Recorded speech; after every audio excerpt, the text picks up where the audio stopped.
ಎಚ್ಚರ ಇದ್ದರೂ ಇಲ್ಲದೇ ಇದ್ದರೂ ನಮ್ಮ ಸಂಸ್ಕಾರ ಏನು ಅನ್ನೋದು ಗೊತ್ತಾಗೇ ಆಗುತ್ತೆ. ಅದರಿಂದ ಸಹಜವಾಗಿ ನಮ್ಮ ಎಲ್ಲ ಪರಿಸರದಲ್ಲಿ ಅಂಥದ್ದೇ ವಾತಾವರಣ ಇದ್ದರೆ, ವರ್ತನೆಗಳಿದ್ದರೆ ಮಾತ್ರ ನಮ್ಮ ಮಾತಲ್ಲೂ ಅಂಥದ್ದೇ ಇರುತ್ತೆ. ಇಲ್ಲ ಅದೇ ಒಂದು ಆ ಗಿಳಿಯ ಕಥೆಗಳು ಬರ್ತಾವಲ್ಲ, 2 ಮರಿಗಿರಿಗಳಿದ್ವು, ಗಿಳಿಗಳಿದ್ವು. ಸನ್ಯಾಸಿಯ ಮನೆಯಲ್ಲಿದ್ದವುಗಳು ಬನ್ನಿ ಕೂತ್ಕೊಳ್ಳಿ ಏನು ಬೇಕು ಅಂತ ಕೇಳುತ್ತೆ. ಇನ್ನೊಂದು ಮನೆಯಲ್ಲಿ ಬಂದದ್ದು ಅದು ಕಟುಕನ ಮನೆಯಲ್ಲಿ ಇದ್ದದ್ರಿಂದ ಹೊಡಿ ಬಡಿ ಕಡಿ ತಿನ್ನು ಖರ್ಚು ಅಂತ ಇಷ್ಟೇ ಹೇಳ್ತಾ ಇರುತ್ತೆ. ಇದು ನಮಗೆ ಗೊತ್ತಿಲ್ಲದೇ ನಮ್ಮ ಪರಿಸರವನ್ನೇ ಎದುರುಗಡೆಯವರಿಗೆ ಪರಿಚಯ ಮಾಡಿ ಕೊಡ್ತಾ ಇರುತ್ತೆ. ಆ ಮನೆಯಲ್ಲಿ ಏನೇನು ನಡೀತಾ ಇದೆ ಅನ್ನೋದು ಆ ಮನೆಯಿಂದ ಬಂದ ಆಟಕ್ಕೆ ಬಂದ ಮಕ್ಕಳು ಎಲ್ಲವನ್ನೂ ಬಿಚ್ಚಿಡುತ್ತಾರೆ.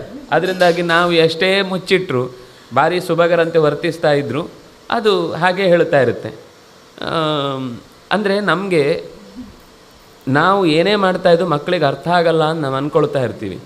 ಆದರೆ ಅದು ಚೆನ್ನಾಗಿ ಅವರಿಗೆ ಅರ್ಥನೂ ಆಗಿರುತ್ತೆ. ಅದರ ಸಂಸ್ಕಾರದ ಬಲ ಅವರು ಕೂಡ ಬೇರೆ ಕಡೆಯಲ್ಲಿ ಅಂಥದ್ದನ್ನೇ ಮಾತಾಡ್ತಿರ್ತಾರೆ.